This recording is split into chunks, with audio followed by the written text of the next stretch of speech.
নমস্কার। সুভদ্রা গোট ফার্মের পক্ষ থেকে সকলকে জানাই আন্তরিক প্রীতি শুভেচ্ছা অভিনন্দন। তো বন্ধুরা, আজ একটা নতুন প্রতিবেদন নিয়ে আপনাদের সামনে আমি চলে এসেছি।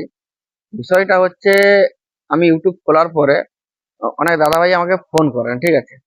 তো আমিও আগে যখন ইউটিউব আমার ছিল না, তখন আমি অন্যান্য দাদাভাইদের ফোন করতাম বিভিন্ন বিষয়ে জানার জন্য, বা ছাগল চাষে কতটা পরিমাপ লাভ আছে, বা ছাগল চাষে আহ, বিষয়গুলি কি কি।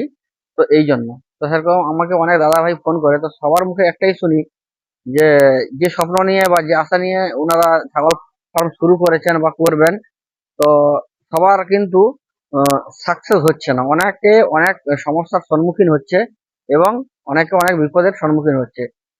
তো কি কারণে এইসব বিপদ বা এইসব সমস্যা আসছে, সেটা নিয়ে ফোন আসার জন্য আমি নিজে বুঝতে পারছি না যে সত্যি কি ছাগল পালন একটা লাভজনক ব্যবসা, বা ছাগল পালন করে কি জীবনে স্বাবলম্বী হওয়া যায় বা নিজের পায়ে দাঁড়ানো যায়। তো সেই ব্যাপারে একটু, সেই বিষয়ে আমি একটু আলোকপাত করব। কারণটা হচ্ছে, দেখুন, ছাগল পালন করতে গেলে কিছুগুলা জিনিস আমাদের জানতে হয়, শিখতে হয়। অবশ্যই সেটা ঠিক। সবকিছু শিকার পর, সবকিছু জানার পর তবুও কিরকম একটা মানে হতাশায় ভুগতে হচ্ছে অনেক খামারিকে বা অনেক ছাগল পালক যারা পালন করছে। তো বিভিন্ন বিষয়গুলো আজকে আমি আপনাদের সামনে তুলে ধরবো, যে কি কারণে আমরা প্রথমে হোঁচট খেয়ে পড়ে যাই বা আমরা এইসব সমস্যার সম্মুখীন হই। তো ব্যাপারটা হচ্ছে, দেখুন, আমরা ফার্স্টে ছাগল মানে চয়েস করা ভুল করে দেই, মানে কোন ব্রিড নিয়ে কাজ করব বা কিভাবে আমরা শুরু করব। তো এইটাই আমরা ভুল করে দেই। মানে কিছু আমরা ইউটিউবে ভালো ভালো ভিডিও বা সাফল্যের ভিডিও বা সফলতার ভিডিও দেখে আমরা বা মানে মানে কি আলোর দিকটাই আমরা দেখে আমরা ব্যবসা শুরু করে দেই, নেমে পড়ি ব্যবসায়। কিন্তু এই ব্যবসার পেছনে বা এই ছাগল পালনের পেছনে যে অন্ধকার দিকটা আছে, আমরা সেটা কিন্তু কেউ নজরে আনি না বা লক্ষ্য করি না বা ভাবতেও চাই না। কিন্তু এটার একটা অন্ধকার দিক বা ভাবার বিষয় আছে আমাদের। কারণ ছাগল পালন করতে গেলে আপনাকে নিজেকে অনেকটা যেরকম জানতে হয়, সেরকম সব বিষয় মাথায় খেয়াল রাখতে হয়।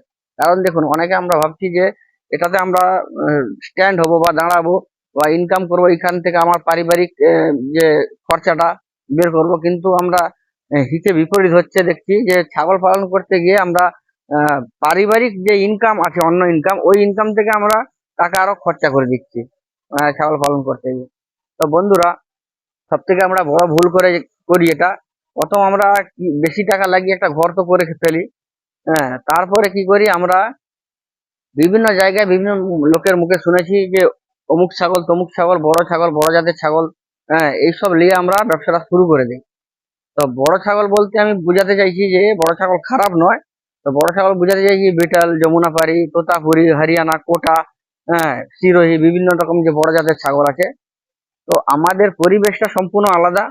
আর রাজস্থান বা হরিয়ানা বা উত্তরপ্রদেশ বা মধ্যপ্রদেশ, এগুলার পরিবেশটা সম্পূর্ণ আলাদা। এইসব ছাগলগুলা নিয়ে আমরা প্রথমে ব্যবসা শুরু করে দিচ্ছি। তো এই যে ছাগলগুলো আমরা কিনতে যাইছি বা কিনছি, সেখানে কিন্তু আমাদের হিউজ পরিমাণ টাকা খরচা হচ্ছে।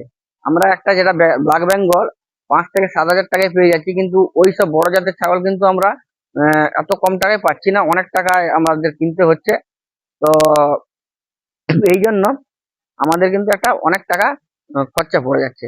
এবার একটা ব্যাপার হচ্ছে, আমাদের যে বড় জাতের ছাগলগুলো আনছি, সে ছাগলগুলো আমাদের কিন্তু বাংলাদেশ বা পশ্চিমবাংলার ছাগল নয়, ওগুলা হচ্ছে রাজস্থান, হরিয়ানার ছাগল, এবং মধ্যপ্রদেশ, উত্তরপ্রদেশের এইসব জাতের জায়গার ছাগল। তো ও ছাগলগুলা কিন্তু আমাদের এই জায়গায় ঠিক সুটেবল নয়, মানে এখানে শুট করে উঠতে পারে না। তো কারণটা হচ্ছে, ওখানকার ওয়েদার সম্পূর্ণ আলাদা। এই যে রাজ্যগুলা বললাম, এই রাজ্যগুলা আমাদের হচ্ছে ভারতবর্ষের একদম পশ্চিম দিকের রাজ্য। তো ওখানকার ওয়েদার হচ্ছে প্রচন্ড গরম, শীতকালে প্রচন্ড শীত। আর আপনাদের ওই যে ওগুলা যে ছাগলগুলা যে ঘাসগুলা খায়, ওখানে সেরকম ঘাস নেই, শুধু গুল্ম জাতীয় পাতা, হাড়িপাত্তি, এইসব খাবার খেয়ে কিন্তু ওদিকে ছাগল উম, আপনার জীবন ধারণ করে। তো ওগুলা হচ্ছে বেশিটাই থাকে ওরা গ্রেজিং এ, মানে সবসময় চড়ায় থাকে, ঠিক আছে। এবার ওখানে এই যে কাঁটা জাতীয় জিনিস, মানে ক্যাকটাস জাতীয় যে ওখানকার যে গাছগুলা হয়, তো ওইগুলা থেকে ওরা সবসময় খাবার খায়। তো আমরা এইখানে নিয়ে এলে আমাদেরকে এই নেপিয়ার দিতে হবে, জারা দিতে হবে, সিও CN4 দিতে হবে, সাইলেজ দিতে হবে, আর মাঠের ঘাস, আমাদের যে পাঁচমিশালি ঘাস আছে, এইগুলা দিতে হবে। এখানে কিন্তু ওরা সেই সব ঘাসের অভ্যাস করতে অনেকটা টাইম লেগে যায়, বা এইখানকার ওয়েদারের সঙ্গে ওদের ম্যাচিং করতে অনেকটা টাইম লেগে যায়। তাই প্রথম ক্ষেপে আমরা বড় জাতের ছাগল আনতে গিয়ে বা এনে আমরা কিন্তু লসের সম্মুখীন হয়ে যাই। কারণ ওরা যখন এখানে আসবে তখন ভালো করে দেখবেন ওরা খাবারটা অনেকটা কমিয়ে দেবে। খাবারটা কমিয়ে দিলে বিভিন্ন রকম ভাবে ওরা দুর্বল হবে, এবং দুর্বল হলে ওরা কিন্তু বিভিন্ন রোগেই আক্রান্ত হয়ে যাবে। তখন আপনি ওদেরকে ট্রিটমেন্ট দিতে গিয়ে দেখবেন হয়তো ছাগলটা নাও বাঁচতে পারে, মারা যাবে। তখন ছাগলটা মারা গেলে কিন্তু আপনাকে বিশাল একটা ক্ষতির সম্মুখীন হয়ে যাবেন।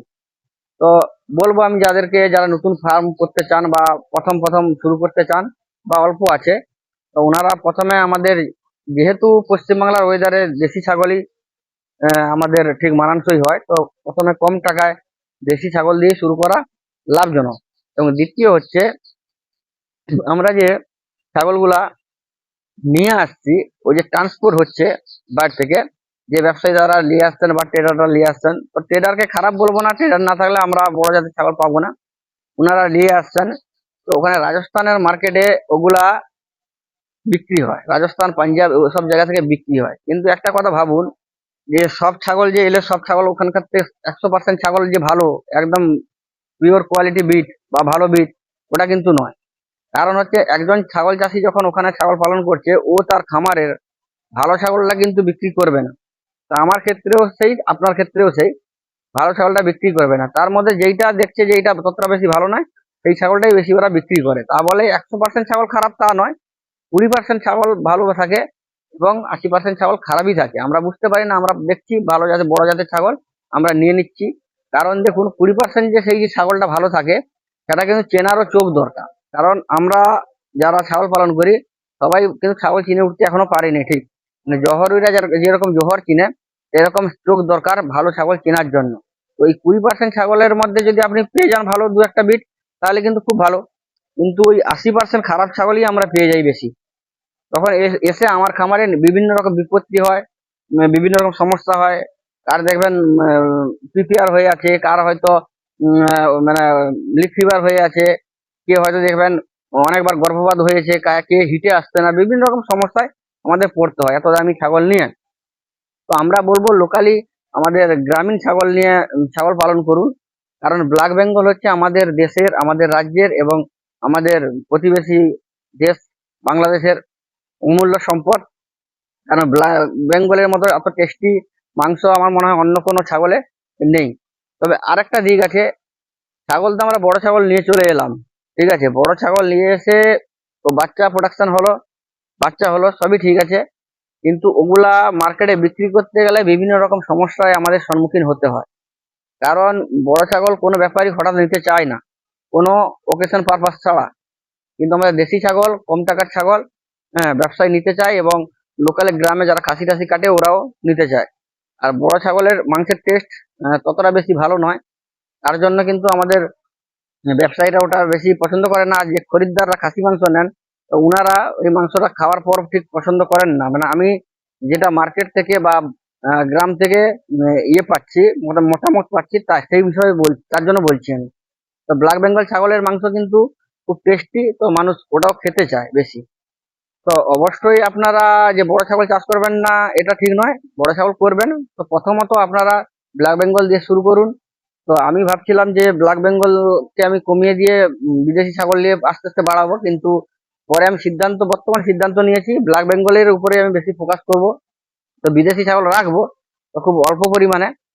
তো সবাইকে বলবো যে ছাগল পালন করতে গেলে আপনাকে সব দিকটা বিবেচনা করে বা বুঝে করতে হবে। কারণ দেখুন, ছাগল পালন করতে এসে আপনি লসের সম্মুখীন হবেন বা লস করবেন, এটা কিন্তু মানে কেউ চায় না বা কারো ইচ্ছেও নেই। ছাগল পালন করতে গেলে সঠিক সিদ্ধান্ত, সঠিক পরিশ্রম এবং সঠিক গাইডলাইন মেনে আপনাকে ছাগল পালনটা করতে হবে।